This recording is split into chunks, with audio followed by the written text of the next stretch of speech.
Yo konnichiwa semuanya. Selamat datang kembali di channel Leluhur Manhwa. Jadi di video kali ini kita akan ngebahas manhwa yang berjudul Dewa Goblin. Nah, buat teman-teman yang belum nonton video sebelumnya, Mimin saranin nonton dulu, supaya kalian gak kebingungan sama alur ceritanya. Tapi buat kalian semua yang mau Mimin semakin semangat buat uploadnya, jangan lupa tinggalin subscribe, like, dan komentar kalian sebagai bentuk apresiasi dari kalian. Karena semakin ramai interaksi dalam video ini, sudah pasti bakal bikin Mimin jadi semakin rajin upload juga. Jadi jangan lupa komentar meskipun itu cuman emoticon. Ya udah nggak usah lama-lama, kita langsung aja yuk gas ke videonya. Cerita dimulai di sebuah gua yang merupakan tempat tinggal para goblin. Yang dimana di dalam gua itu sedang terjadi pertarungan untuk merebutkan posisi pemimpin. Waktu itu sang pemimpin goblin sebelumnya kalah pada pertarungan tersebut, sehingga goblin yang menang langsung mengakui sisi kepemimpinannya. Tapi ada yang tidak senang dengan pengakuan goblin itu, yang ngebuat goblin yang lain menghajar goblin yang menang sebelumnya. Para goblin lain yang ngelihat pertarungan lainnya itu pun menjadi bersemangat. Lalu di tengah pertarungan tadi, ada goblin yang berencana untuk mengambil mayat calon pemimpin mereka sebelumnya untuk dijadikan santapan mereka saat itu. Ngedengar hal itu, temannya itu pun melarangnya. Karena terdapat seorang goblin penjaga mangsa yang akan datang ke tempat itu. Dan sebenarnya saja ketika mereka sedang membicarakan sosok itu, seorang goblin yang memakai jubah pun muncul, yang ngebuat sosok goblin lain menjadi ketakutan. Ternyata goblin berjubah itulah sosok dari sang penjaga mangsa yang dimaksud oleh goblin sebelumnya. Di sini, para goblin lain ketakutan dengan sosok penjaga, tapi di tengah ketakutan mereka menghina sang penjaga mangsa karena berpenampilan layaknya manusia. Lalu di saat sang penjaga mangsa ingin mengambil mayat sang mantan pemimpin, seorang goblin berkata kepada rekannya. Dia pun bilang bahwa rekan mereka yang lain telah pergi mencari mangsa di luar sana dan mendapatkan seorang manusia. Ngedengar informasi itu, sang penjaga mangsa seketika langsung menghentikan langkahnya. Dia pun langsung berlari keluar dari gua tempat bertarung tadi dan mencari lokasi dari mangsa manusia yang didapat oleh goblin lainnya. Di tengah larinya, dia pun mendengar suara jeritan dari manusia yang meminta tolong waktu itu, yang ngebuat dirinya langsung bergegas bergerak ke sumber suara. Lalu sesampainya di lokasi, ternyata mangsa yang didapat oleh para goblin waktu itu adalah seorang petualang wanita. Si petualang itu pun langsung diseret oleh para goblin dan langsung menarik pakaiannya. Setelah itu, menurut kalian apa yang akan dilakukan para goblin itu? Tentu saja si goblin langsung ingin menghantam petualangan wanita itu di tempat agar mereka bisa mendapatkan anak dari sang wanita. Sang wanita itu pun terus berteriak minta tolong yang ngebuat sang penjaga mangsa menjadi marah. Dia pun bilang kepada rekan-rekan goblinnya untuk melepaskan tangan mereka dari sang petualang wanita tadi. Tapi di sini, teman goblinnya itu merasa tidak senang dan menolak perkataan dari sang penjaga mangsa tadi. Mereka pun langsung bergerak ke arah sang penjaga dan berniat untuk membunuh dirinya. Sang penjaga yang dikeroyok banyak goblin itu tidak tinggal diam. Dia yang penuh emosi itu pun langsung mengeluarkan pedangnya dan menancapkan pedangnya itu ke salah satu goblin yang menyerangnya, yang ngebuat goblin lain yang menyerang dirinya seketika langsung terdiam. Di sini sang penjaga pun bilang, kalau para goblin yang menyerangnya tadi tidak ingin mati, maka mereka harus menyerahkan sang petualang wanita tadi kepada dirinya. Mendengar hal itu, mereka pun langsung kabur dan membiarkan sang penjaga mendapatkan si petualang. Kemudian setelah mereka pergi, sang penjaga yang kelelahan bertarung itu langsung menarik nafas agar merasa tenang. Lalu di tengah menenangkan dirinya, petualang wanita tadi langsung menghampiri sang penjaga dan mengucapkan terima kasih karena telah menyelamatkan dirinya. Dia pun bilang bahwa goblin yang menyelatkan dirinya bukanlah goblin biasa. Di sini, di tengah ucapan terima kasih dari petualang, sang goblin penjaga itu mendapatkan sebuah pemberitahuan sistem, yang dimana panel sistem itu bertuliskan sistem akan menyala. Melihat hal itu, sang goblin penjaga berkata di dalam hatinya, "Aku dulu adalah seorang manusia. Aku tidak menyangka bahwa setelah mati, aku malah dikirim ke dunia lain bersama dengan sebuah sistem. Kukira aku akan menemui dewa. Meski aku punya sistem, tapi fungsinya belum aktif. Selain melihat beberapa stat, sepertinya fungsi lain belum tersedia. Tapi selama beberapa hari ini aku tidak tinggal diam. Dari ucapan wanita ini aku sudah mengetahui sedikit seluk-beluk dunia ini. Dunia ini yang diciptakan oleh para dewa memiliki banyak monster kuat. dan umat manusia telah mengukir tempat mereka di benua ini dengan kekuatannya. Tapi Goblin merupakan monster terjorok dan terlemah di dunia ini. Kemudian setelah memikirkan hal itu, sang penjaga itu pun membuka panel sistem miliknya dan melihat statistik yang dimilikinya saat itu. Di sini kita pun baru diberitahu siapa nama dari sang penjaga mangsa. Dia adalah Lin Tian, seorang goblin yang berlevel 5. Melihat statistiknya saat ini, Lin Tian kembali berkata di dalam hatinya, "Statku rendah sekali. Para goblin lain bisa membunuhku dengan mudah. Apa ada cara untuk bertambah kuat selain cara itu? Selain berhubungan badan dengan para gadis, goblin memiliki kemampuan untuk bertambah kuat setelah berhubungan badan. Tapi mereka tidak memiliki goblin wanita. Jadi, untuk beranak pinak, para goblin hanya bisa berhubungan badan dengan wanita dari ras lain. Makanya mereka terus menjarah wilayah manusia. Tapi dulunya aku juga manusia. Melakukan hal itu agak aneh menurutku." Kemudian di tengah lamunan Lin Tian, sang gadis petualang yang ngelihat penyelamatnya hanya diam pun berkata, "Hei, tenang saja. Setelah menghabiskan beberapa hari bersamamu, aku sudah paham. Kamu sangat berbeda. Kamu tidak ingin hidup dengan para goblin ini, kan? Tenang saja, begitu Night Order datang untuk menolongku, aku akan memberitahu mereka bahwa kamulah penyelamatku. Night Order itu selalu adil dan mengayomi. Aku yakin mereka pasti mengizinkanmu untuk tinggal di desa." Mendengar hal itu, Lin Tian hanya diam. Tetapi, di dalam hatinya dia berkata, dia tidak salah. Seandainya sistem tidak bisa menyala pun, jika aku bisa bertahan sampai manusia datang kemari untuk menolongku, maka aku bisa bertahan hidup dan mencari jalan keluarnya secara perlahan-lahan.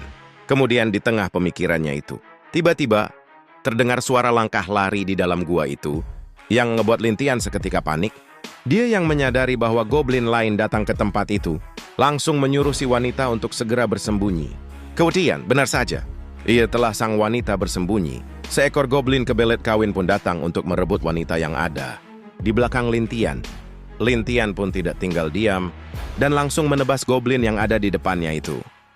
Dan setelah baru dia menebelnya. Lin Tian mendengar suara ayunan pedang dari arah luar, yang mengebuat Lin Tian yakin ada seorang manusia di tempat mereka. Lin Tian pun langsung memberi informasi kepada sang wanita, yang ngebuat si wanita tadi menjadi bahagia. Dia pun langsung berlari keluar dari persembunyiannya dan menghampiri rekan manusianya sambil diikuti oleh Lin Tian dari belakang. Lalu setelah mereka berdua lari beberapa langkah, mereka menemukan seorang pendekar yang sedang melakukan pembantaian para goblin.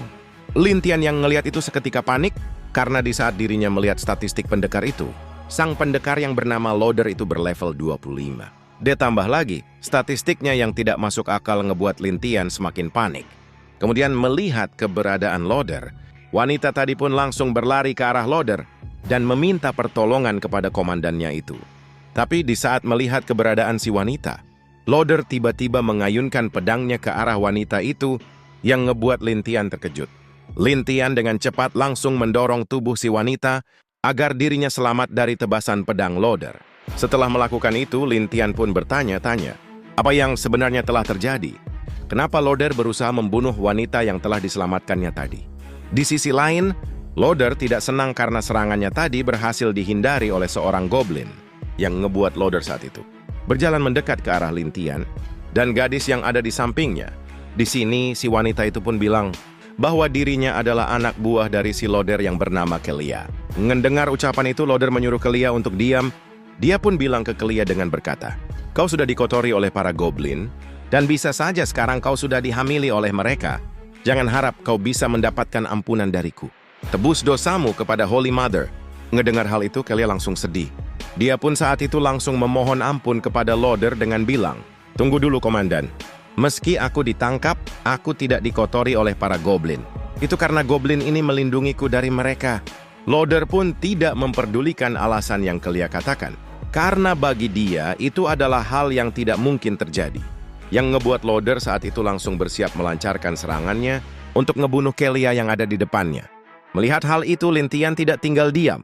Dia pun kembali mendorong tubuh Kelia dan menyuruhnya untuk kabur dari gua itu. Sonas kemudian, dia pun mengangkat pemukul yang ada di tanah dan bersiap menahan serangan yang akan dilancarkan oleh Loader waktu itu. Tapi, sebelum serangan Loader selesai dilancarkan, tiba-tiba muncul sebuah perisai yang ngelindungi tubuh Lin Tian waktu itu, yang ngebuat Lin Tian seketika langsung terkejut. Kemudian setelah kejadian itu, Seseorang pun datang bersama dengan pasukannya, yang ternyata dia itu adalah seorang Holy Maiden. Sang Holy Maiden meminta Loader untuk berhenti melakukan serangannya, karena menurut dia, ada yang aneh pada Goblin yang sedang Loader lawan waktu itu. Melihat keberadaan Holy Maiden, Kelia pun merangkak ke arah Holy Maiden dan meminta pertolongan kepadanya. Melihat keberadaan Kelia, Holy Maiden pun membantu Kelia untuk berdiri dan menyerahkan tubuh Kelia waktu itu kepada Loader. Kemudian, setelah melakukan itu, Holy Maiden saat itu bertanya kepada Lintian, apakah dirinya bisa memahami apa yang dikatakan oleh Holy Maiden waktu itu. Ngedengar hal itu, Lintian melihat sebuah kesempatan emas. Ditambah lagi, Lintian tahu nama dari Holy Maiden itu adalah Ifreya. Yang mengebuat Lintian saat itu pun bilang, ya aku bisa mengerti. Kau adalah sang Holy Maiden Ifreya, bukan? Aku bukanlah monster dari dunia ini. Dulunya aku seorang manusia. Aku menjadi begini secara tidak sengaja. Aku bisa menjelaskan segalanya kalau kau membiarkanku ikut denganmu. Ngedengar hal itu, Loader pun bilang bahwa Goblin yang ada di depan mereka memang lebih cerdas daripada Goblin lainnya. Yang ngebuat Ifreya juga setuju dengan pendapat Loader waktu itu. Ifreya pun bilang bahwa Lintian mungkin adalah hadiah dari Holy Mother. Ifreya kemudian bertanya kepada Kelia, apakah benar para Goblin benar-benar tidak melukai dirinya? Kelia menjawab membenarkan hal itu dan menjelaskan kronologinya dengan bilang bahwa dirinya telah diselamatin oleh Lintian di waktu dirinya ingin dicabuli oleh Goblin lain. Ngedengar penjelasan itu, Ifreya langsung setuju membawa Lintian kembali ke desa, yang ngebuat Kelia menjadi bahagia. Ifreya pun bertanya kepada Lintian apakah dirinya bersedia untuk ikut dengan mereka. Lintian pun langsung menyetujuinya, yang ngebuat dirinya saat itu menjadi senang, karena akhirnya ada orang yang mau mendengarkan perkataan dirinya. Karena Lintian sudah setuju untuk ikut, Ifreya melepaskan mantranya dan mengajak pasukan dan Lintian untuk pergi meninggalkan gua itu. Lalu di tengah perjalanan pulang, Lintian mengucapkan terima kasih kepada Ifreya karena mau membawa dirinya. Yang ngebuat Lintian berjanji akan membalas kebaikan Ifreya di masa depan. Ngedengar hal itu, tiba-tiba si Ifreya memasang wajah mengerikan dan bilang, tentu saja kau harus membayar itu. Kemudian setelah Ifreya berkata seperti itu, tiba-tiba Loader menusuk tubuh Kelia dengan sebuah pisau dan menjatuhkan tubuhnya ke tanah. Ngelihat tubuh Kelia yang sudah terbaring lemas, Lintian seketika langsung terdiam. Lalu di tengah lamunannya, Ifreya menatap sinis ke Lintian dan kembali bilang bahwa Lintian harus bersiap untuk membayar dirinya dengan segala cara. 1 minggu kemudian setelah kejadian penggerebekan para Goblin terjadi, para Holy Order membuat sebuah pertemuan kepada para warga yang ada di desa. Loader saat itu pun bilang bahwa serangan Goblin kali ini telah memberi kerusakan besar pada kota Bright, yang menyebabkan 30 warga kota Bright terbunuh secara bengis oleh para Goblin. Tapi, atas perintah dari Quill, Holy Order telah berhasil membasmi para Goblin dan telah membalaskan dendam warga yang terluka. Tentu saja para warga yang ngedengar informasi itu langsung terpancing emosi, yang ngebuat mereka saat itu memaki-maki dari ras Goblin. Kemudian, Ifreya pun menunjukkan karismanya sebagai seorang priest dan menyuruh para warga untuk terus berdoa dan taat kepada Quill. Ngedengar hal itu, warga desa setuju dan berjanji akan terus berdoa kepada Quill. Beberapa saat kemudian setelah ceramah tadi selesai, di dalam ruangannya Ifreya menghina para warga karena mau dibodohi oleh dirinya. Ternyata Ifreya selama ini telah membodohi para warga kota Bright agar mereka bisa terus berdoa kepada Quill dan memberi lebih banyak persembahan kepada Quill, yang ngebuat Ifreya menjadi kaya tanpa harus bekerja. Lalu di tengah gumaman Ifreya saat itu, terdengar suara Lintian yang sedang memaki Ifreya waktu itu, yang ngebuat Ifreya menatap sinis ke arah Lintian. Ternyata, setelah dirinya dibawa oleh para manusia, Lintian disiksa habis-habisan oleh Ifreya dan kedua tangannya digantung agar tidak melawan. Menyadari Lintian yang masih hidup, Ifreya tersenyum kepadanya. Dia saat itu tidak menyangka bahwa Lintian bisa bertahan hingga saat ini dari siksaan yang telah diberikan. Ifreya pun bangkit dari duduknya untuk melanjutkan siksaan kepada Lintian. Dia pun saat itu berencana untuk meracuni Lintian, untuk mengetahui efek apa yang dapat muncul kalau Goblin diberikan racun. Ngedengar rencana Ifreya, Lintian semakin emosi. Dia pun kembali memaki-maki Ifreya dengan sebutan, manusia tidak tahu diri karena telah berani menipu dan membunuh Kelia. Ifreya yang mendengar ucapan itu jadi tidak senang.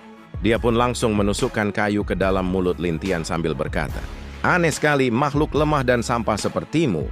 Goblin penuh birahi beraninya mempertanyakan keadilan manusia. Kelia terpengaruh olehmu dan berani membelamu. Itu adalah pengkhianatan terhadap umat manusia dan Holy Order. Kematiannya adalah bentuk kesetiaan terakhirnya. Goblin hanyalah hama di benua ini. Bicara dengan Holy Maiden adalah kehormatan besar untukmu. Seharusnya kau bersyukur dan gunakan tubuh kecilmu yang menjijikkan untuk berkontribusi dalam eksperimen manusia dan Holy Order. Setelah mengatakan hal itu, Freya menggunakan sebuah mantra kepada Lintian yang ngebuat Lintian merasakan sakit yang begitu mengerikan. Di tengah siksaannya, Lintian berkata di dalam hatinya, "Apa aku akan mati? Aku tidak mau mati. Semua ini adalah salahku, aku terlalu bodoh. Reinkarnasi dari manusia menjadi goblin level rendah, dengan bodohnya aku memegang erat perasaan belas kasihan manusia, berpikir bahwa mereka baik. Kelemahan dan keaifan adalah kesalahanku yang fatal." Setelah dibawa kembali ke desa manusia, Loder dan Freya menyiksa dan mempermainkanku dengan segala cara. Dia tidak sedikit pun percaya dengan ucapanku. Aku tidak bertahan lama dipermainkan oleh si jalang sadis itu. Seandainya aku bisa mengulanginya lagi, aku takkan percaya pada manusia. Seandainya bisa kulakukan lagi, aku akan menghancurkan tulang mereka dan menguras darah mereka. Kemudian di tengah pemikirannya itu, tiba-tiba Lintian berpindah ke alam bawah sadar, yang ngebuat dirinya saat itu bertanya-tanya ada di mana. Lalu panel sistem muncul di hadapan Lintian, yang berisi pertanyaan apakah Lintian ingin mengulang hidupnya kembali. Ngelihat sistem yang kali ini berfungsi, Lintian terkejut. Dia pun bertanya-tanya, apakah sistem baru aktif ketika dia mati? Lalu dipenuhi rasa penasaran, Lintian bertanya kepada sistem, apakah dirinya akan dihidupin kembali dalam wujud goblin? Dan apa yang terjadi kalau dia memilih pilihan tidak? Sistem pun menjawab bahwa memang benar Lintian akan dihidupkan kembali menjadi seorang goblin. Dan untuk jawaban pilihan tidak, kalau Lintian memilih tidak ingin mengulang kembali. Jiwa Lintian akan menghilang dan Lintian akan benar-benar mati. Tapi jika Lintian memilih iya, dia akan mempertahankan sistem yang sudah aktif saat ini, dan ingatan Lintian saat ini akan dikirim kembali ke gua goblin seminggu yang lalu. Mendengar hal itu, Lintian menjadi senang, karena akhirnya dia punya kesempatan bagus untuk melakukan balas dendam kepada Loder dan juga Freya. Lintian pun langsung memilih iya saat itu, yang ngebuat dirinya langsung memulai kehidupannya kembali 1 minggu sebelum dirinya mati saat ini. Lalu setelah proses penghidupan kembali, jiwa Lintian pun kembali ke tubuh goblinnya di waktu 1 minggu yang lalu. Kemudian di saat Lintian sedang menikmati tubuh lamanya, sistem pun muncul memberitahu bahwa Lintian tidak boleh mati lagi kali ini, karena kalau Lintian mati, sistem tidak bisa menghidupkan kembali Lintian. Ngedengar informasi itu, Lintian memahami kondisinya saat ini. Lintian pun bertanya kepada sistem apa yang bisa sistem lakukan saat ini. Sistem pun menjawab dengan bilang bahwa Lintian bisa mensimulasikan hidupnya dengan sistem ini untuk melihat peristiwa di masa depan. Tapi, setiap pilihan yang dipilih oleh Lintian memberikan hasil yang berbeda. Sehingga Lintian harus pintar dalam mengambil keputusannya. Dan juga, setiap simulasi memerlukan waktu 24 jam setelah simulasi selesai. Kalau simulasi selesai, Lintian akan mendapatkan poin yang dapat ditukar dengan sebuah item. Mendengar hal itu, Lintian menjadi senang. Dia pun meminta sistem untuk memulai simulasi hidupnya di saat itu juga. Mendengar informasi itu, sistem pun muncul dan bilang, skenario saat ini melarikan diri dari Gua Goblin. Gua Goblin tempat Anda berada saat ini telah ditemukan oleh Holy Night Loder. Untuk melarikan diri dari Holy Night Loder, Anda perlu mengambil salah satu pilihan berikut. Pertama, Bahanesite, beri peringatan pada goblin lainnya dan berastu untuk menghadapi Loder dan pasukannya. Kalau Lintian berhasil, dia akan mendapatkan 10 poin. Pilihan kedua, tinggalkan goblin lainnya dan lari sendiri. Kalau Lintian berhasil, dia akan mendapatkan 5 poin. Pilihan ketiga, sembunyi di dalam gua dan berdoa agar Loder dan pasukannya tidak menemukan Lintian. Kalau Lintian berhasil, dia tidak akan mendapatkan poin apapun. Ngelihat isi dari panel sistem, Lintian berkata di dalam hatinya, meskipun ada 3 pilihan, aku yakin, biarpun semua goblin di gua ini bersatu, mereka tidak akan bisa menghadapi Loder. Hanya lari yang bisa menyelamatkanku. Aku akan mensimulasikannya dulu dan memilih pilihan dengan skor tertinggi. Kalau aku bisa menukarnya dengan senjata, aku mungkin bisa mengalahkan mereka dengan serangan diam-diam. Setelah memikirkan hal itu, Lintian memilih pilihan pertama, yang ngebuat panel sistem kembali muncul. Panel itu berisi, Anda memimpin para goblin dalam pertempuran putus asa melawan Holy Night Loder. Dikarenakan jarak kekuatan yang besar, dan tetap dibunuh oleh Loader dan pasukannya. Anda menilai kekuatan Goblin terlalu tinggi. Kesimpulannya adalah, sebelum Anda mengambil keputusan, kenali dulu kekuatan Anda. Setelah mengatakan hal itu, sistem pun memberikan Lin Tian 10 poin. Ngedengar dirinya kena roasting dari sistem, Lin Tian berkata di dalam hatinya, "Seperti yang kuduga, mustahil untuk selamat hanya dengan mengandalkan Goblin. Tapi aku tetap dapat poin." Setelah memikirkan hal itu, Lin Tian pun meminta sistem untuk menampilkan exchange shop. Ngedengar permintaan itu, exchange shop pun muncul yang berisi banyak senjata beserta harganya. Tapi, karena Lin Tian saat ini hanya punya 10 poin, dia pun hanya bisa menukarkan poinnya itu hanya dengan sebuah belati kecil. Lin Tian pun tidak peduli, dan tetap menukarkan poinnya itu, karena untuk saat ini, yang terpenting baginya adalah punya senjata untuk bertahan diri. Di sini Lin Tian pun teringat dengan keberadaan Kelia, yang ngebuat dirinya saat itu bertanya kepada sistem, benar di mana keberadaan Kelia saat ini. Sistem pun ngejawab bahwa kondisi kehidupan Kelia saat ini telah berubah, tidak sama seperti kehidupan Lin Tian di masa lalu. Kelia saat ini hidup bahagia di desa dan tidak ditangkap oleh para goblin. Ngedengar hal itu, Lin Tian jadi senang. Karena dengan begitu janjinya kepada Kelia di masa lalu telah terpenuhi, lalu Lin Tian pun berlari ke arah luar gua agar dirinya bisa bertahan hidup. Lin Tian pun saat itu keluar dari jalur terpendek, yang penjagaannya lebih lemah daripada jalan keluar lainnya. Tapi di saat dia ingin keluar, terdengar suara manusia yang sedang berbicara di depan gua, yang ngebuat Lin Tian berhenti dan mengintip dari arah dalam gua. Di tengah intipannya, Lin Tian pun mendengar bahwa Holy Order berniat membunuh siapapun yang keluar dari dalam gua, walaupun yang keluar saat itu adalah seorang manusia. Ngedengar hal itu, Lin Tian seketika langsung emosi. Dia yang penuh dendam kepada Holy Order langsung berniat membunuh 2 prajurit yang sedang menjaga pintu keluar gua. Lin Tian pun menutup hidungnya dan berpura-pura menjadi seorang wanita yang berteriak minta tolong. Mendengar hal itu, para Holy Order seketika langsung bahagia. Mereka pun langsung berjalan menuju ke dalam gua sambil menyembunyikan pisau di belakang tubuh mereka. Kemudian sesampainya di pintu masuk gua, seseorang pun meminta orang yang minta tolong tadi untuk keluar dari gua agar dirinya bisa diselamatkan oleh Holy Order. Tapi, di saat dia memasukkan kepalanya ke dalam gua, Lin Tian langsung menusuk kepala manusia itu dan secara instan langsung ngebunuhnya. Lin Tian langsung lari keluar gua dan bersiap membunuh 1 orang lagi yang tersisa. Di saat pergerakannya, Lin Tian pun bilang, "Maju sini kau manusia sialan. Aku di sini untuk mengantarmu menuju kematianmu." Dan chapter kali ini ditutup sampai di sini aja.